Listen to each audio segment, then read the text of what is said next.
in Alaska, but like they're the most interesting weirdos up there, you know. Yeah. I think of like Duck Dynasty, you know what I mean, down the south. It's like there's got to be some closed pockets of woods up there. Yeah, oh yeah. Characters. There's also about 200 Sikhs hiding in a village all by themselves. Yeah. And no one knows about them. I mean, the city knows about them, but I think that would be super interesting to do a doc. Like even like one of those Vice reporters that go to like Peru and shit, you know? Like they just come into town, like the men, like 5 or 6 of the men come into town once a month and like just buy all their supplies and leave. And like once every like twice a year, all of them come into town for like a big dinner or something. Yeah, it's fucking weird. There's like a couple hundred of them now, we think. Nobody's sure, you know? That, I know. I'm just like, oh, what are they doing? What part of Alaska is this in? This is, they're probably, I mean, they're outside of Fairbanks. Fairbanks is in the middle of the state. So they're probably like 50, 60, maybe 100 miles north of Fairbanks. Nobody knows exactly where they are. Yeah. You know what I mean? I mean, somebody probably knows, but like you just see them come into town, so, and then they drive out. The government is like, Yeah, I don't know if they pay taxes. I don't know if they like work. I mean, I don't think they work. it's pretty cool. I kept it, yeah. Keep it wide. Yeah, you just. Alright.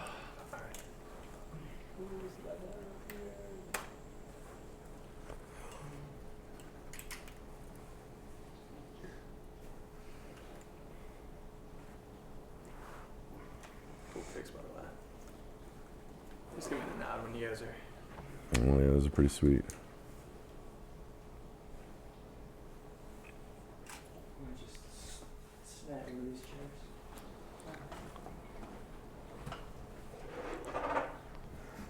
So, what's the entry to this space? Do you What do you pretty mean? much anyone can? Oh yeah, I mean, desk and stuff? yeah, we've been pretty chill about it. I haven't found, we had a couple weirdos for a little while.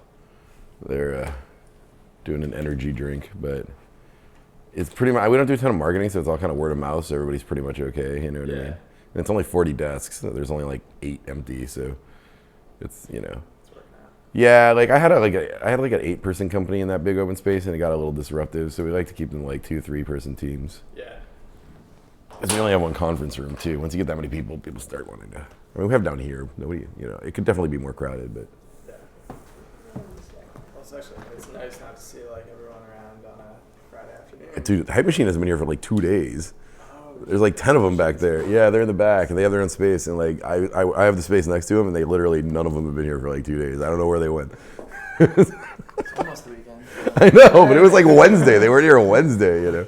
We started off early. Maybe. I think like Anthony goes back to Russia, the rest of them just work from home. I don't know. Yesterday there was only like 6 of us here.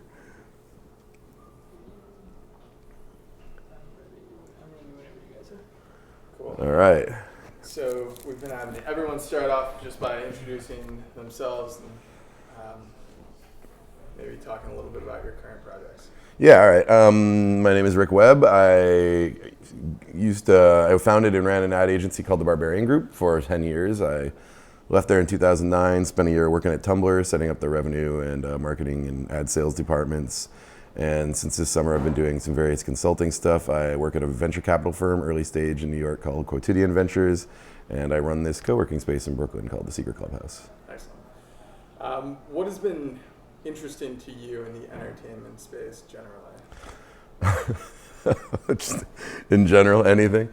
I think the big thing for me, sort of the insight we had at Tumblr, I spent a lot of time sort of doing a lot of market research into this sort of the teen and young adult segment when it comes to entertainment. And what I kind of started thinking about and shifted my thinking there was that we had much more interesting data when we sort of started comparing us to like Xbox and Netflix and television and video games broadly rather than other sites, you know, like Facebook or Twitter. So I think that like what that sort of made me realize is that we think of these sort of different entertainment verticals like websites, social media, and gaming and television, whereas like, and your competitive set is in that group, but really what it's becoming, and it really probably has been, is just it's actually just competition for the attention time of these people, right? And there's profoundly different economics about all these different sort of entertainment verticals, but they're competing against each other. So that to me is sort of how I've been looking at it lately, along with the commensurate ad revenue is totally different in these things, like how much you pay for ads for time. and there's a lot of mismatches in there. That's kind of like how I think about it from a business point of view. Sure. Which verticals do you see as capturing the most attention? Well, so I mean, it's different by demographic segment. I don't know, are we talking about a specific segment or anything like that, or? Broadly. I mean, TV obviously reigns supreme still. Broadcast or cable TV is still the thing that is sort of to beat. It's the benchmark. But and then you have these sort of ascendant ones. You have different methods of watching TV, Netflix, watching it on your game console, Hulu, as well as YouTube. I would put into that category in some way. Then you have the gaming world, and then you have sort of social media. I think those are probably the big three right now for people. Excellent. So now to get into slightly more focused, but also Yeah. at the same time. Which consumer behaviors are having the biggest impact on the entertainment industry? So I think I would say that there's sort of two ways of looking at that. I think that there's the behaviors that they're doing, which is definitely like more social media and social media in tandem with their entertainment consumption, right? And we're seeing that affect the other verticals. Like people definitely use social media while watching TV.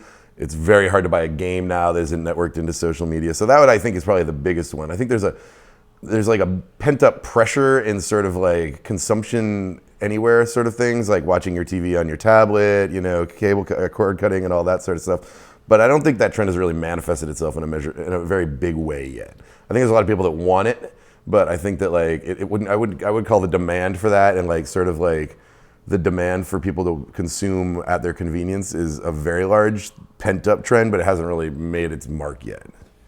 So right now I'd say it's social media still. Great. Yeah. And so do you see that as an expectation though, the cord cutting generally? I think people expect it, and I get in this argument all the time with other pundits, especially as people like MG Siegler and sort of the TechCrunch crew, where like they have this very basic view of economics where it's just supply demand. There's a demand for cord cutting, and I think that's true. A lot of people sort of want to be able to cut the cord, but there's not a lot of understanding in the consumer market about what that really means and who they buy it from, and they just want to be able to watch it on their tablet, and they don't understand why they can't. You know what I mean? So I think that I'm sorry, I totally lost your question, but I think that sort of dynamic, something's got to have to give on that side of it. I think social is like pretty much becoming integrated in everything. Like the best content creators know there needs to be a social element. Like I've been watching watching TV series where you realize that everybody now makes like mini sites and blogs to go along with the TV show, the content creation on that. They all have pretty good, understanding of how to use Twitter, things like that. That is much more happening now and changing things right away. Sure. Yeah. And it's almost a form of content in itself. Yeah, absolutely, yeah. The social realm. Do you have any additional? Yeah, so, when we started the Barbarian Group, we made, in 2001, we would make Flash mini sites and we would make marketing sites. That was what you did for digital marketing back then, right? And there was sort of a lot of companies like us starting, and another one of them is another company in New York now called Big Spaceship, right? And what they did was they did a lot of mini sites for movies. I'm going to make a point here that answers your question, I promise. But, and so, that's really cool. There's another company in England called High Res that did a lot of great movie websites, and everybody wanted to do more of that. And we saw something like The Matrix come along where the creators owned it, the Wachowskis owned it in such a way they could do the games and the comics, and they did this really 360 thing that was really good. But by and large, in like the early 21st century, the creators themselves were not good at that, and they didn't want to do it, right? So we would always pitch these jobs. I had a very memorable one with David Lynch where we were charged with thinking of all these extensions to one of his properties that was coming out. He just wanted nothing to do with that. And even some mainstream directors, you would see a lot of that where they didn't want to be involved with the rest of it. So that's where we had all these video games and comic spin-offs that were kind of crap. The fans didn't like them. They didn't have anything to do with the main story. That's totally gone. And this is sort of what you're asking, I think, is like the creators themselves are very, very comfortable and eager to make their stories across all media now. And that's a change that's only happened in like the last decade, right? So you have people like J.J. Abrams that was actually the one that wanted to do more with Star Trek, or he wanted to do more comics, he wanted to do the television show. You see this with like Agents of S.H.I.E.L.D. happening, with Joss Whedon and the Avengers. You see what J.J. Abrams is thinking about doing with Star Wars now, where it's this universe. The creators want to do that, which means that the quality of the content that's not on the first screen is often as good as the content of the show itself. You can experience this universe now without actually watching the anchor show or movie. And I think that is a huge change because before the creators weren't into it at all. It's really interesting. We had another conversation earlier in the week, and someone was mentioning how it's you're not only pitching the content that you're creating, but you're also pitching the marketing behind it. So it's what is the poster behind Right. the content as well. Right, and before you would pitch it and it would go up the chain, and the studio was very into it because they could see it as a brand extension, but the director or the screenwriter or the producer would have these final rights on it, and they didn't want anything to do with any of that stuff. They just didn't care. If they wanted some money, they might sign on the dotted line, but there was no like participation, And now, including the marketing, there's very much participation from the core creators of these franchises, of these shows. And that, I think, is a huge change. Like, you can participate in some of these fandoms like Doctor Who without ever watching Doctor Who, And, like, where does that money go? Who do the creators go to? Stuff like that, I think, is definitely a change. So social on that, all these shows, my wife is a designer for TV networks, freelance, and it's funny, she has this sideline business in there of making all the fake websites on the screen, the computer screens on the TV shows, and the commensurate Twitter accounts and Facebook pages. Like, they all know to do that now, And even we see it in like The Daily Show. Every time they make a joke URL, you could be watching the show, but you type it in that minute, it's already there, And this is the creators have adapted to this new market, and I think that's really good. Yeah. And so the creators are very much aware of the conversation that's happening around. Oh my God, yeah, totally. And they're also, to me that just sounds like that conversation is going to be closer to the creator's vision or something along those lines. Yeah, it doesn't get away from them as much. There are still tensions, I cite that J.J. Abrams' Star Trek example as one of the tensions. Like, you have a lot of these franchises that are owned by different companies, and sometimes they just can't make it work. There's different competing economics underneath, but those obstacles have always been there and can be, money buys over, like you look at the Lord of the Rings settlement, they figured it out eventually because there's $1 billion at stake, but because somebody wants to make it happen, usually it's going to happen now. Right. So just in terms of which technologies and platforms do you see driving the biggest way in the changes in how people consume content? Well, I think the changes are happening. Like, one of the things I always think about when we think of in this realm is sort of the live events, right? The tweeting while you're watching the Grammys, that sort of thing. And that's a very interesting thing. People don't even really have Grammys parties as much anymore because they can all just sit at home and experience it all together, right? And it's kind of amazing. You have this like nonstop stream of all your friends and whatever pundits and comedians and experts you want to follow about this event, and it's just sort of this ancillary stream that's sort of being made in a completely different way than the show is. And that's happening more and more, and I think that's pretty interesting. Because it definitely makes the consumption experience different for the individual, right? And it's also got all these business ramifications, right? Everybody's trying to advertise on the ads and align it to their tweets and like have it work together. And how much it costs to pay to advertise on Twitter during the Grammys is totally different than how much it costs to pay to advertise on the Grammys. And the Grammys don't necessarily get any money if you advertise on Twitter during the Grammys. That whole tension in the ecosystem, I think, is the most interesting thing. It's definitely a very different experience for the consumer. So if we're just talking about the consumer, it's super interesting. But also the business side of it is crazy. Like, these people that are creating these tentpole moments, there's this whole ecosystem happening around it that's not under their control. I would imagine that changes the way that brands and agencies think about marketing as well. Oh yeah, especially if I've seen a lot of stuff. Tumblr is becoming a sort of a strong second place to Twitter and Facebook. So let's call it a strong third place on this sort of real-time content creation during the shows. Like, some metrics showed that on the VMAs, it was very, very close to Twitter in post volume, right? But so if somebody like Coke has sponsored the VMAs and you're Pepsi, you can sponsor it on one of these other platforms and you can get a substantial chunk of the audience, especially if you're more of a niche demographic product like Mountain Dew, right? So Mountain Dew, can't afford to sponsor the Grammys, or the Grammys are locked up in an exclusive arrangement with Coke. Mountain Dew can sponsor Twitter or Tumblr during that same thing, and I think that's very interesting. Especially since there's like different demographic clusters going on. Like, I follow my friends and people my age and a certain type of pundits, but like if I was a different type of person, I might follow somebody else during that on a different platform. Absolutely. So I think that's super interesting. Like, brands can get involved in different ways at different levels. I think I'm also curious in terms of consuming and interacting. What's your opinion on the evolution of using a tablet while you watch TV? idea of a device ecosystem within the home. Yeah, I mean, I think that like second screen is very, very real. Like whether it's a tablet, a phone, or your laptop, people are for any sort of notable event, a substantial percentage of the population has a second screen in their hand and is following along. Right? You're even starting to see some third screen stuff, which is a little crazy. Like especially with the animated GIF sort of zeitgeist rising in Tumblr, where people are rapidly remixing and showing animated GIFs of the show they're watching as it's happening. I've seen people like have their laptop open with that for the visual stuff while they're watching Twitter on their phone even. That's absolutely going on. I mean, the stats on that are kind of crazy, how many people watch these tentpole events like that. And I mean, I was involved in the analytics deals at Tumblr, so I know like post volumes that happen during these large events and things like that. It's nuts. That's amazing. The third, I haven't heard anyone talk about the third screen. Oh, it's coming. Like third screen now is the second screen of like 4 years ago.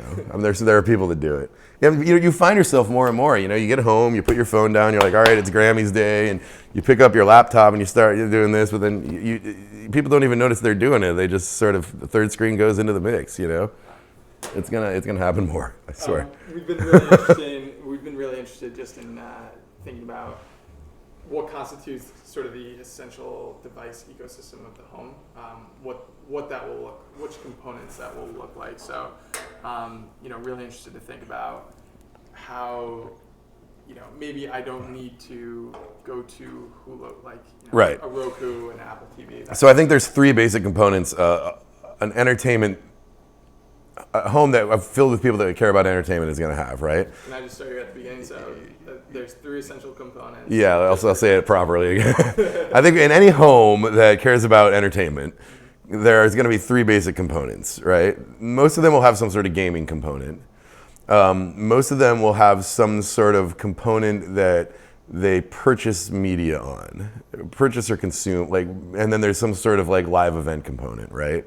So these three have different ramifications, right? So like a live event like the Grammys, there is this tension now to see something like the Grammys online, and some people are broadcasting these things online, but not very much. That's the one that's probably the least developed, right?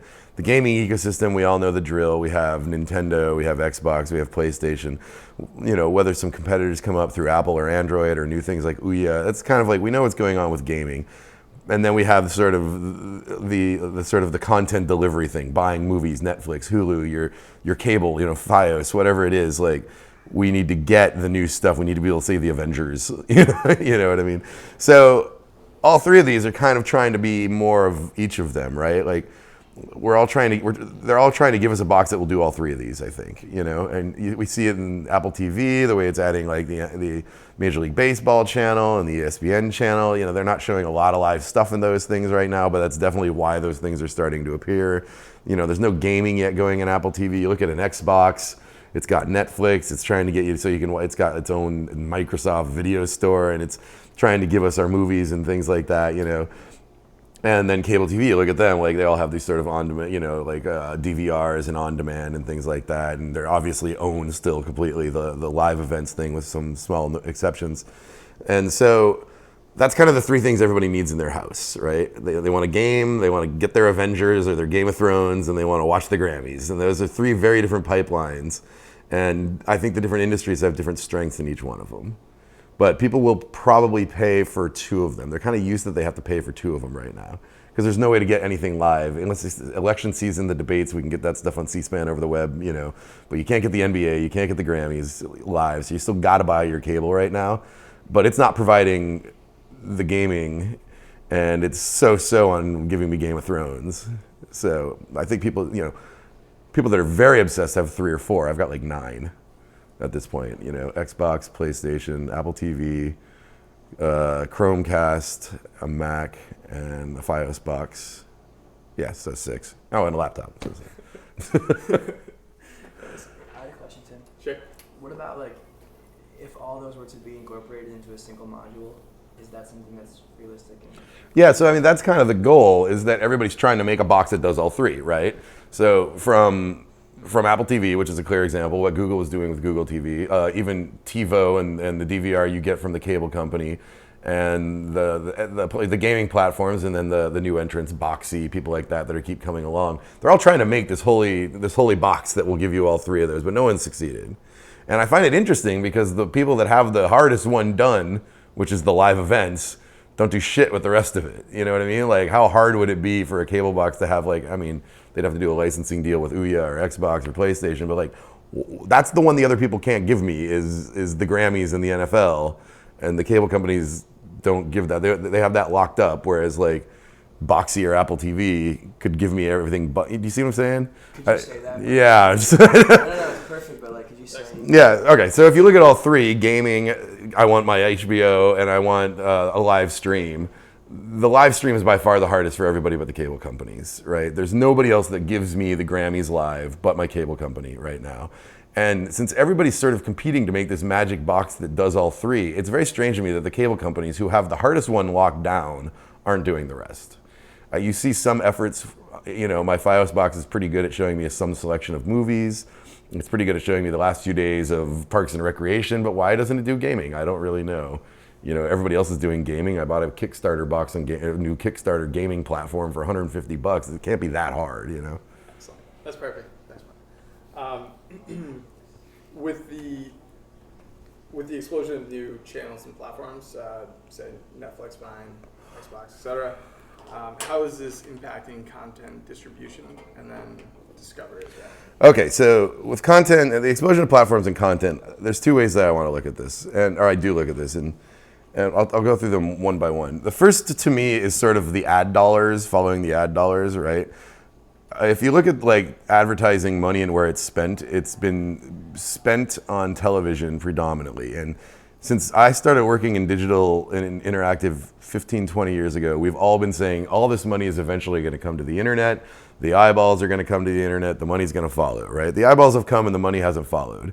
And everybody kind of wonders why. But if you go and ask like Bob the art director or Jane the media planner at agencies why they're not spending their money on the internet, you know why. The answer is because it sucks. They can't make a Nike just do it. They can't tell stories. They can't do narrative. They can't do anything like that. They can do their direct advertising. They can do e-commerce advertising. They can do all that, but they can't inspire a brand, right? Like they can't really do that online up till now. And so when you ask about these new platforms, I think that's what's about to happen. I think like Tumblr was very, very good at telling stories and moving people emotionally. I think Vine has this potential. I think that YouTube had the potential, but the massive amount of social and commenting and misery around it that Vine eliminates sort of kept that like a little bit hard for it to deliver. But I think these new platforms are essentially a way that we will now be able to tell interesting stories online like we could on TV as brands, right? So I think now you could do a Just Do It online, and if not now, very soon.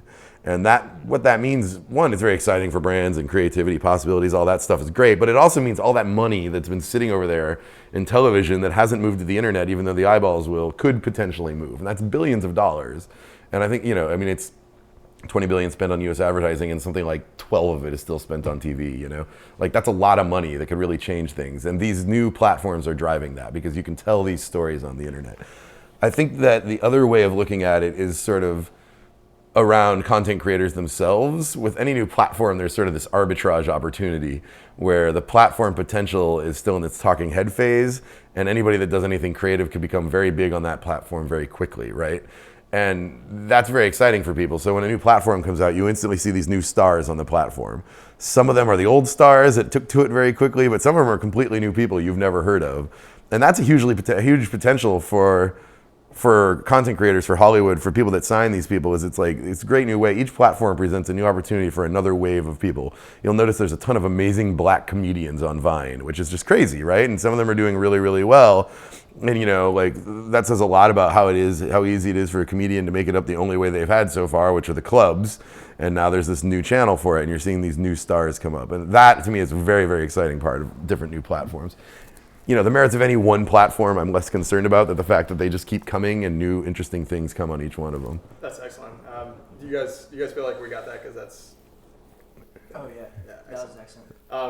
It would be prudent not to dismiss any of these platforms and sort of explore learn from what's bubbling up, what's taking place. Yeah, so let's look at the hats of various professionals in these different platforms, right?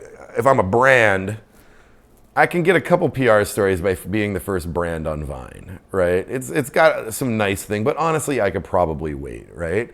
If I'm a studio, or an agent, it's awesome because like there's new people I can sign. They're cheap, they're awesome, and I've got great new content creators. You know what I mean? And I think like that is actually the okay. So then, who else do we have? We have studios, we have brands, we have networks. I would say the same thing. It's a great place. It's like publishers and networks. It's a great place. Okay, we start that again. For publishers and networks, a new platform is a great place to find new talent. You can sign interesting new people. We've had 50 book deals out of Tumblr, and like we've seen a lot of like sort of YouTube stars get deals, things like that. So I think they have a lot of potential for them. You know what I mean? And then if you look at sort of if I'm another platform, if I'm Facebook or if I'm a TV network or a cable company, these are new contenders for the competition for attention, right? And they grow. I mean, kids spend something like 14 minutes in every session on Tumblr. That's a substantial amount of time, and they visit every day. That starts to add up. How much time they spend on Facebook. So any new platform that starts to sort of gain their attention is going to be something that I would care about as a competitor, essentially, right? So that kind of matters. I would have to pay attention to them in that way as well. That's excellent. And they're vetted too. You can see how popular people are as well. Yeah, exactly. Which is amazing. So what do you think the role of amateur creators, in addition to say a network being able to discover, what do you think the role is the amateur creator on these rising up on these new platforms? How do they fit in? Well, I mean, it's kind of a hard question to answer because honestly, it's everything to them. Like every new platform presents an opportunity for an amateur creator to become a star. And that's kind of huge, and there hasn't been a platform yet we haven't seen this happen. We had Tila Tequila on MySpace, and we had, we've already got some big Vine comedians. People, got 1 million followers on Facebook, and we see this in every one of them. There's a whole host of them on Tumblr, like from photographers to bloggers. We've seen the rise of people like Tavi Gavenson. What is she, 16 years old? I think she's 18 now, and has her own media empire. These people all come up on the backs of these new platforms. And it's insane. It's the same thing as it was when Spielberg and J.J. Abrams were making Super 8 films in their house. You know what I mean? These people are going to be our next generation of Spielbergs and Abrams. I don't think there's any doubt. Or Seinfelds, Sure. What is the entertainment industry, from the entertainment perspective? What do they need to do to adapt to this marketplace? Well, I think that look at it through the eyes of one of these creators, right? Typically what happens is an agent at ICA or something like that handles the internet signs them, right? So we got like George Ruiz or somebody like that who has the internet portfolio at these different agencies, right? And they get kind of balkanized into this weird internet thing, and they do these weird internet deals, and it takes them a while to come out of it. But the ones you see that really succeed well are the ones that just sort of bypassed that whole thing and took it on themselves, right? So like comedians, I think, is one area to look where like you had these comedians that got kind of big on the web, and now they're like in shows like Bob's Burgers, or they're in, Parks and Recreation, because they sort of like comedy was an area where they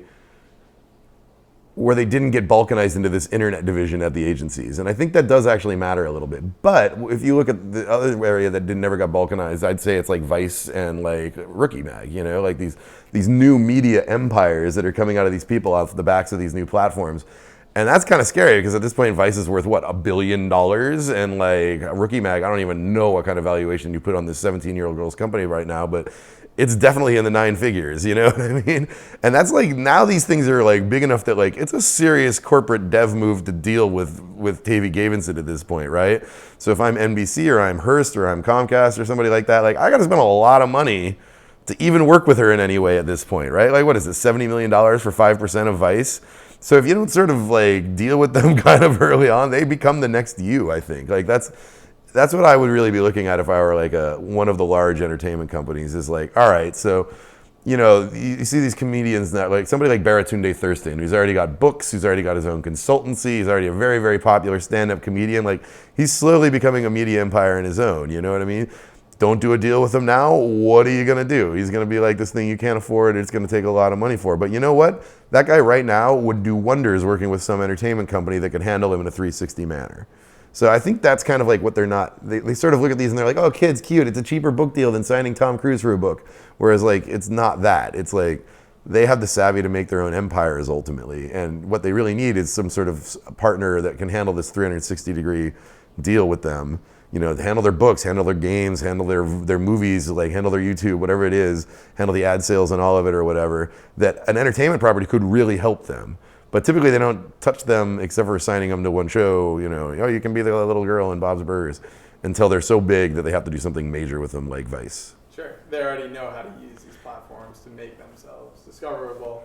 They could probably use some of the other elements around that as well. Right, you know, and you know, it's like it's harder to DIY certain platforms than others. They're all in kind of different places. Movies are in a different place than albums. You know, albums started going DIY in the 70s, movies in the Pulp Fiction era, books are just happening now. Comic books are still kind of hard to DIY, but you can do online comic. Like each channel is in a different place on the DIY. So like, yeah, some of them are a little bit harder for them. It's still hard to make your own animated TV show. You can put it on YouTube, but you know, it takes some money to like get a bunch of people using this software. An entertainment property could do wonders having like signed somebody like Baratunde so that when he is ready to do his animation show, they have him there. If it ends up just on YouTube, so what? Like there's this larger ad deal around it. I mean, I'm not making complete sense with that, but no, we get the big entertainment provider has a unique set of resources at their disposal. Yeah. Which could be repurposed. Right, if they're doing it sooner rather than waiting till they have to do some deal valuing Vice at $1 billion, like why? It's not like we all couldn't see where Vice was going for the last decade. You could have got 5% of that company for probably $5 million 10 years ago, you know what I mean? It's not a surprise what they've done. They were doing it. Like, why did you wait? I guess that'd be my question. Do you think the network's greatest asset right now might be the assets at their disposal, the resources? Well, it's the resources and the multiple channels. I mean, you know, I don't know who your client is. I don't know exactly what we're talking about. By and large, since the 80s, entertainment is conglomeratized where they have these multiple channels. They tend to have film studios and book publishers and things like that. So I would say their greatest resource is this multi-channel reach. Multi-channel reach requires content. Content creators have gotten much better at handling multi-channels. They're going to do it. You should just partner with one of these entities to do it at an earlier stage before they're, you know, Spielberg or Abrams and it costs you $1 billion to do a deal, you know? Excellent. Yeah, that's perfect. I would totally go sign like 100 small content creators to like some sort of 360. You know, I know they're not the agents, but like these development deals, like studio style development deals, but multi-channel with these content creators. If they don't, you know, if they never do a book, so what? You've got them locked in for, not locked in, but like you're providing this service to them across the whole thing. I think it's interesting. Cool. I think we touched on this, but considering the mix of channels and technologies, what kind of entertainment experiences can we look forward to in the future? More immersive, more personalized, interactive? Well, I think the economics of the consumer electronics industry is pressuring the public to have more immersive or new gear that the public doesn't really care about right now. Like for two reasons, I think the public is pretty much good on sort of like their level of immersiveness. They don't need bigger screens anymore. They don't need 3D.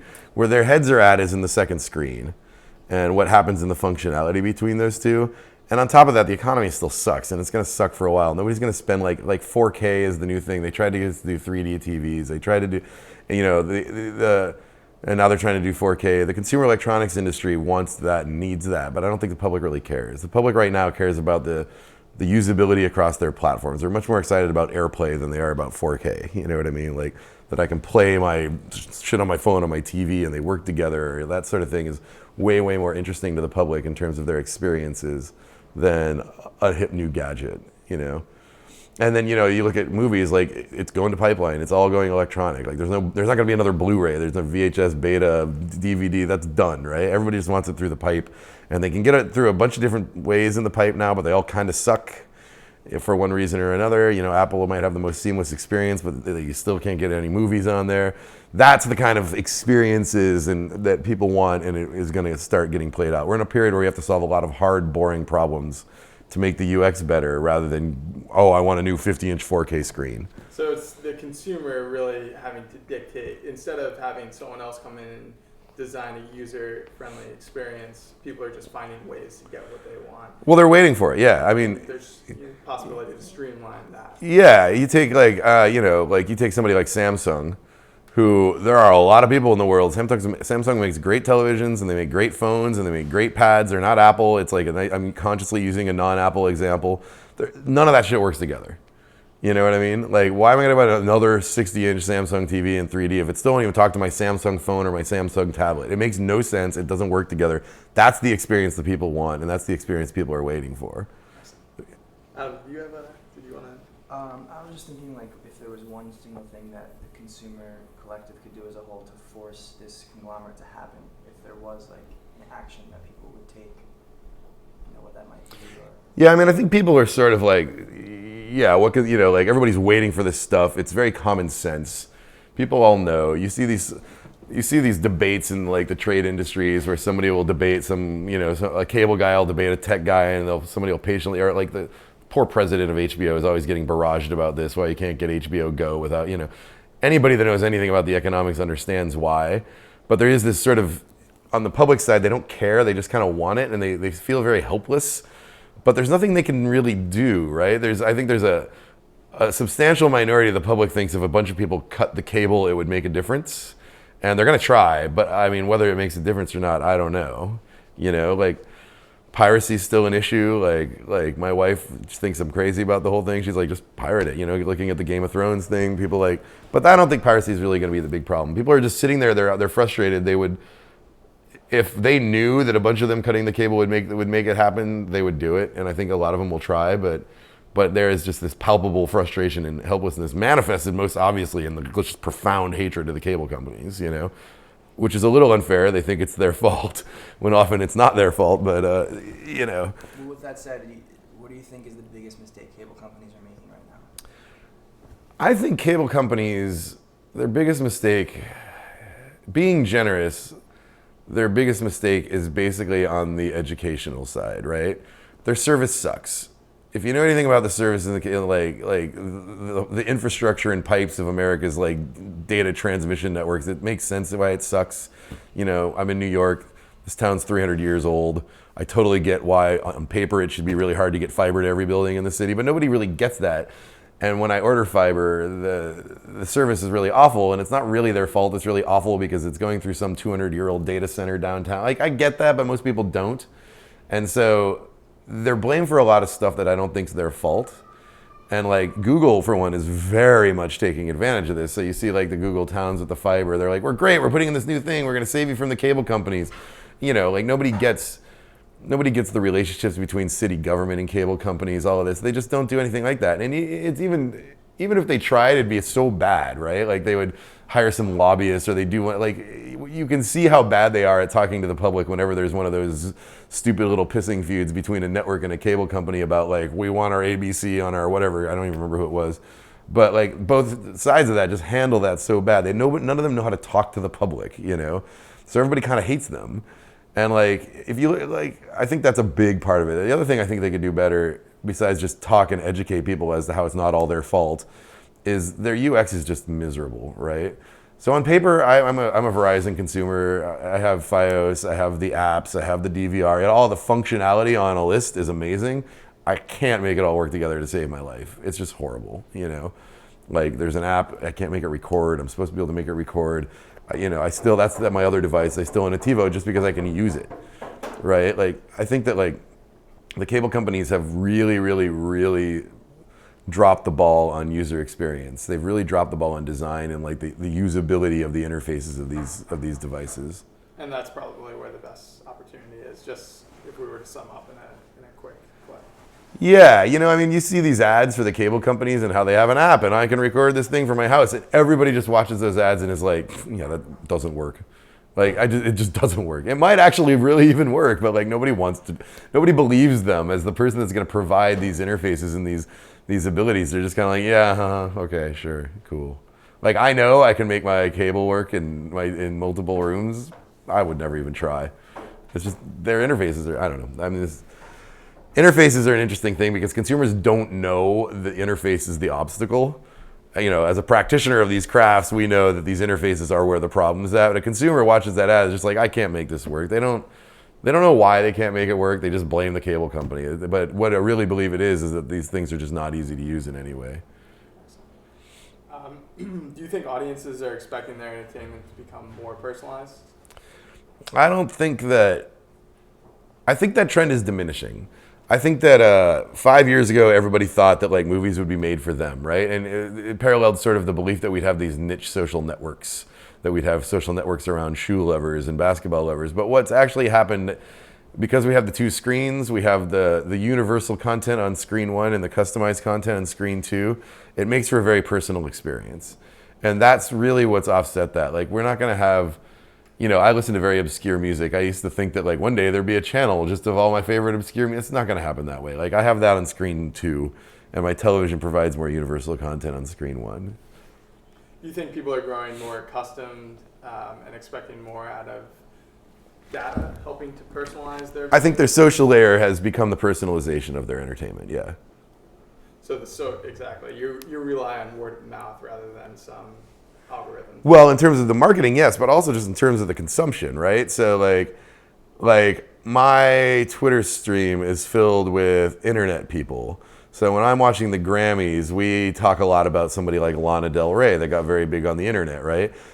Well, most of the world doesn't know who Lana Del Rey is. So like 6 teenage girls that are following their Twitter stream, it's obviously going to be more about like the Jonas Brothers and Justin Bieber and things like that when they're watching the Grammys, right? So our social layer has personalized the content for us. But yeah, in terms of the marketing of the content, I also believe that the social layer plays a big part. Okay. Could you just touch on that one more time, and then we got one more question? Yeah, so I mean, the marketing is all, like, social is huge in the marketing. This is, having worked at Tumblr works very, very extensively with the movie studios, right? So before I got to Tumblr, when I was still at Barbarian Group, there was the Hunger Games. The Hunger Games was launching, and this guy wrote this article in Adweek. He was the CEO of some analytics company, and he predicted the Hunger Games box office by measuring Twitter sentiment, right? And he was off by orders of magnitude, because I could tell, because I was a user of Tumblr, which is, I'm 40 years old, it's predominantly younger people, but like I could see they were obsessed with it. And I could see they were obsessed with it, and they would say things like, may the odds be forever in your favor, instead of just Hunger Games, go, right? So what was happening there is that he predicted the success of that movie by looking at the wrong demographic on the wrong platform, right? If you had looked at Tumblr, which was their demographic more than Twitter, you would see and be able to better predict that movie. So now that we have the next Hunger Games movie coming out, the studio has very much recognized that, and they very much focused a lot of their marketing on the Tumblr platform, because it's a platform that's more aligned to their age demographic and more aligned to their fandom than Twitter is, which trends a little bit older, right?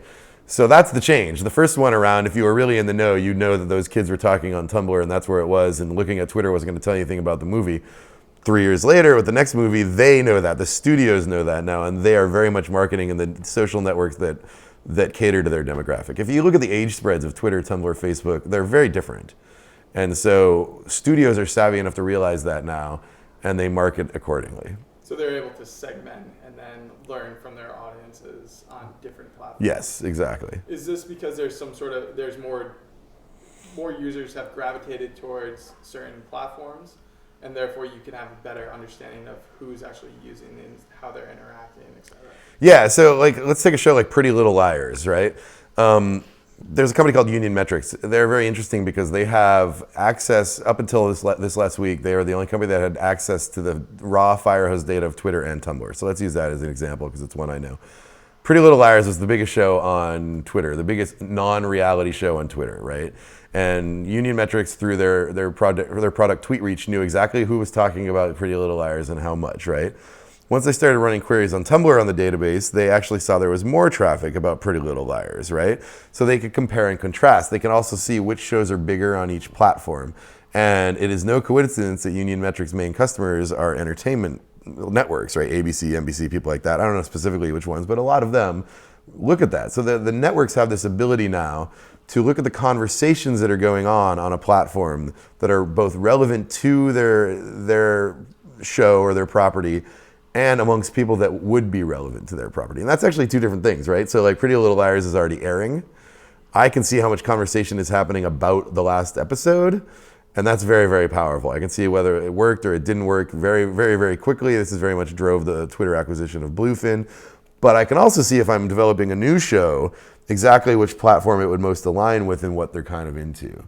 I think those things are all emerging now in very interesting ways. And that's what's driving the big analytics drives on Twitter and Facebook and things like that, is like to be able to measure these audiences in a much more, immediate way. Films especially, that all rides on the first week, It's really exciting. And then actually the last question I have is, how does all this data and all this ability to tap into live streams and really hear your audience, how does this impact the storytelling experience? Well, it's interesting because I think it differs by a different medium, right? So you're a content creator, you might be an author, you might be a musician, you might be a filmmaker, or you might make television shows, right? But you're all using the same 2 or 3 or 4 social media platforms, right? So the way you see these different content creators engage is very different in each one.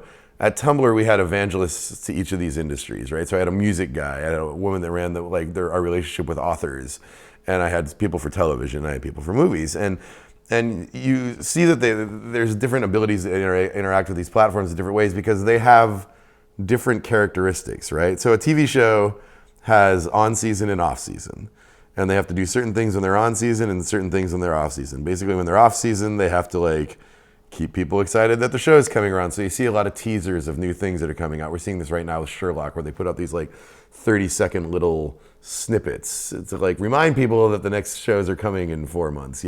On season, you see very much parallel content. Continuing with the Sherlock example, they write blogs in the form of one of the characters at every episode and things like that, right? But movies are very different. Movies, it's this lead-up time where people anticipate a movie for a year or two, and then unless it's an ongoing trilogy like The Hunger Games, you're done in a week, right? So it's very much this sort of constant drumbeat of anticipation, doing things like Comic-Con. We know the drill in this, we've always been doing it, but the movies that do it really well on the social networks, it's like a building anticipation. It's like the studied release of multiple trailers and things like that, right? Whereas for musicians and novelists, it's very much like a constant interaction with your audience, right? They always have a thing to sell. 20 years from now, the record they put out could still sell. It's in their interest to keep their audience engaged all the time. They occasionally go on these tours. It's a much more 24/7 thing. It's much more akin to a brand with social media where it's always on. But none of them don't do it. It's really interesting. And so if we were just to focus on the entertainment portion of what So on TV and movies? TV and movies? Yeah. So it's really, they have to really think about the way that their content is both enticing and delivered. The deliverable of their content has to really be sort of alluring and building to something, right? Yeah, especially movies. So movies and television in the off season, yeah, it's all about building anticipation, Ironically, one of the people that do this best is Entertainment Weekly on Tumblr. They it's practically a proxy PR service on Tumblr, but they know what their audience wants, and they dole out these little bits of things for the Hunger Games or for these movies before they come out. And that's really what you need to use these platforms for, is this anticipation building. Somebody like Peter Jackson does this incredibly well. I don't know if you look at his Facebook blog, but it's wonderful. He just does these funny little things about when they're on production of The Hobbit, they're in post-production, he'll just snap a pic off the editing screen and send it out, and people freak out about that stuff. That is, yeah, having talked to a large number of entertainment studio executives, that stuff is very, very vital to them because it's making or breaking opening weekend, and that's all they got. It's not true that's not all they got. You got international releases, you got DVDs, all this stuff, but opening weekend defines things so much that the sort of minimal expense of managing this social campaign for 6 months beforehand is just, its returns are multipled. I think what's really interesting too is just that people are starting to gain so much interest in the backstory behind how a show is made, who are the writers, and that. Yeah. And I feel like these channels could be used as a way to interact with them. Yeah, absolutely. And the great thing now is that the great thing now is that most of the content creators, as we said before, are into this, right? So there's this teen book called The Fault in Our Stars. I don't know if you guys know it, but it was New York Times bestseller for a year, and they're making the movie of it now. The author has been blogging forever. His brother is a very popular YouTube video blogger. These two are a 2-person entertainment conglomerate already. Movie is being made through the traditional channels. Somebody bought the book, they optioned the book. They were smart enough to know that this fandom was rabid and to keep the author in the loop. They didn't have to, right? you know, like J.K. Rowling had some behind the scenes, a large amount of behind the scenes influence on the Harry Potter movies, but she wasn't on set blogging from it, you know? And now we have Hank Green sitting on the set of The Fault in Our Stars, blogging about the movie, snapping pictures of these people, leveraging the audience he already had as an author for the movie. And these kids are rabid for this movie. I don't think it's coming out for like 2 years yet. They're already just insanely excited about it because he's more than happy to be on set doing this because it's his property too. And that, I think, we see a lot more of that. The Wachowskis do this sort of thing, like having the creators there, being like involved in the marketing of it is huge. Because then people, you know, like he does these little one-off interviews with the actors and how they got to know the characters, and he's doing, you know, he's done interviews with the caterers. You know, like these kids are learning so much about movie making through this, and they love it. They love seeing how it's all made and how it's done. And yeah, so I do think that people are very excited about that stuff. Yeah, I mean, that access, it's like, it really is almost a human understanding of what, without even really being in a manipulative way, it's just a human understanding of, you know, this disclosure, this sort of, the main event is less important than even just the interactions around it, the content. Yeah, and I think that basically it gives you another way of sort of engaging with it, right? So engagement matters. How long you engage with something matters, both as a web metric on a property, but really with like any, like with a universe, like a fan universe, right? And you can watch a show and just watch it and it's fine, but then you can go back and watch it and watch all the little YouTube specials they did and read the blogs. Like I'm watching Sherlock for the second time right now. I didn't know that John Watson wrote a blog the first time, and it's a very different experience. Like it keeps me in that property. I mean, Sherlock's been off the air for a while now. It's not going on the air for another 6 months, but I'm still immersed in it because these ancillary creations around it keep me in that property for a longer period of time, which ultimately has giant value for the studio. That's excellent. You have any final thoughts? I think that's great for us. No, man, I think that's good. All right, cool. All right, awesome. Thank you. Oh, Friday thinking.